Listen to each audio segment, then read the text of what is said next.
Now, the latest research on memory says that 50% of what we talk about in our past isn't even the truth. So we make stuff up about the past. In other words, people are reliving a life that they didn't even have. Wow. Just to reaffirm that they can't change, right? Wow.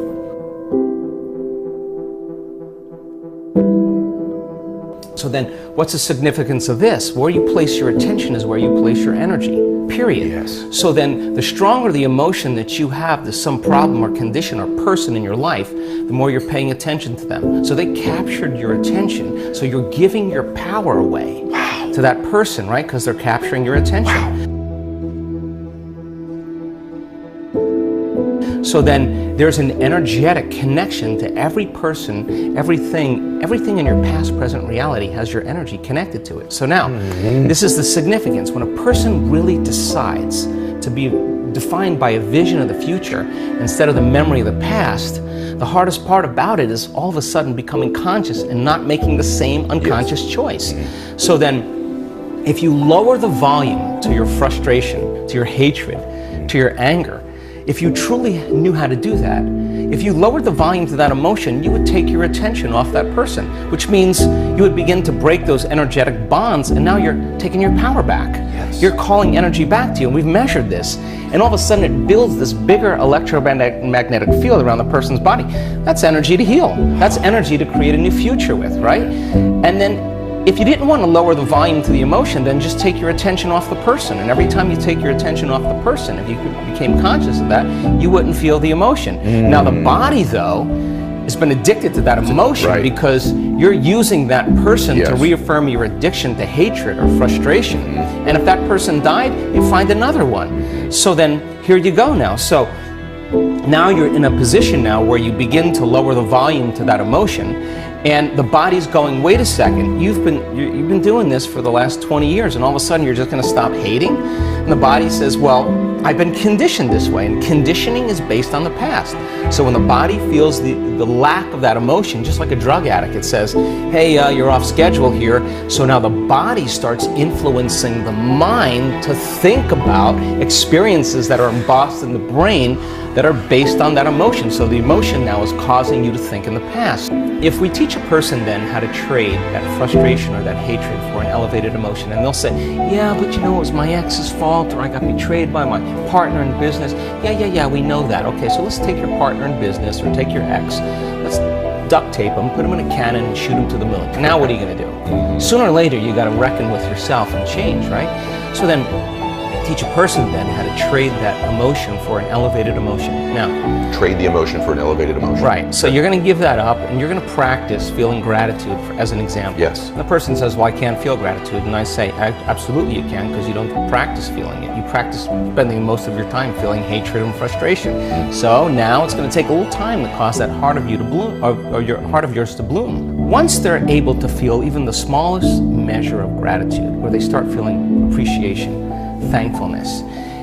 Gratitude, it's emotional signature. When you get something, when you're receiving something, when something has happened to you, or when something is happening to you, you say thank you because you're receiving something. So the emotional signature of gratitude means the event has already happened, or it's happening to you. So the moment you open your heart and you feel gratitude, well, that emotion then is telling the body that the experience has already occurred, and the thought then can make it into the body because it's consistent with the thought. So now you're beginning to program the autonomic nervous system into a very specific destiny.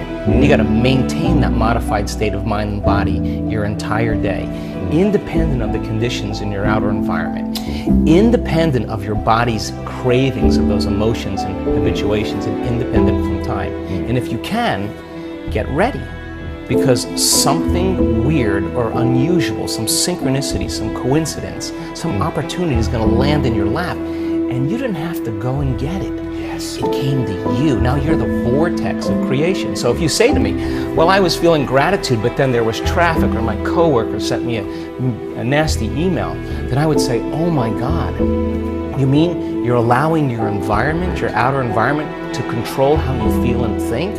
You're back to the unconscious program that you're the victim to your life. You got it. But when you start producing those outcomes in your life, you're going to pay attention to what you did inside of you, and you're going to believe more that you're the creator of your life and less of the victim of your life. We're changing our brain and body to live in that future present reality so that you feel connected to a future instead of the past. And when you're connected to the past, you're looking for it. And if you're looking for it, you're separate from it. If you're being it, then there's a complete change in energy, and nobody changes until they change their energy. And when you change your energy, you change your life.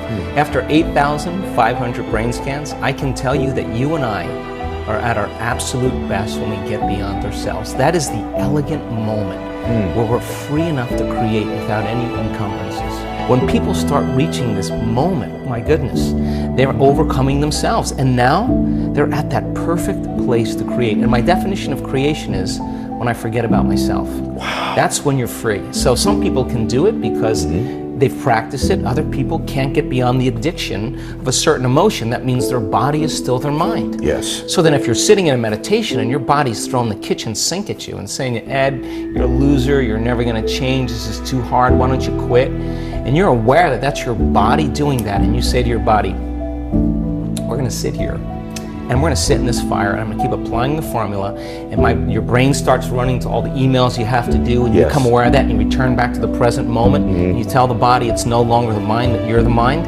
Now your will is getting greater than that program, and there's a liberation of energy. And every time you do that, that's a victory.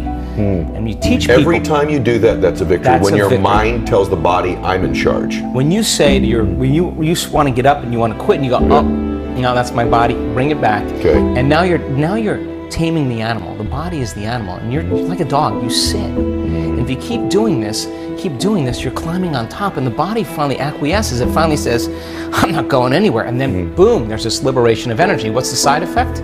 Joy. Person's heart just automatically opens up, and every time they do that, those victories add up. There's no such thing as a bad meditation. There's only overcoming yourself.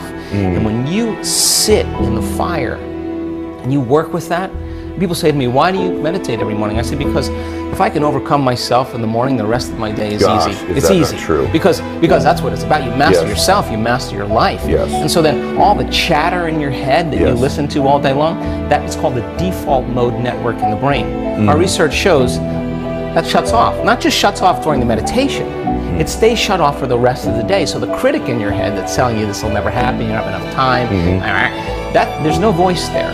So you just have a clear flow on where you're going, and you trust yourself more. Yes. So then when you start practicing creating that brain and heart coherence, you can believe in a future that you can't see or experience with your senses yet, but you've thought about enough times in your mind that it's actually, there's physical evidence in your brain to look like it's already happened.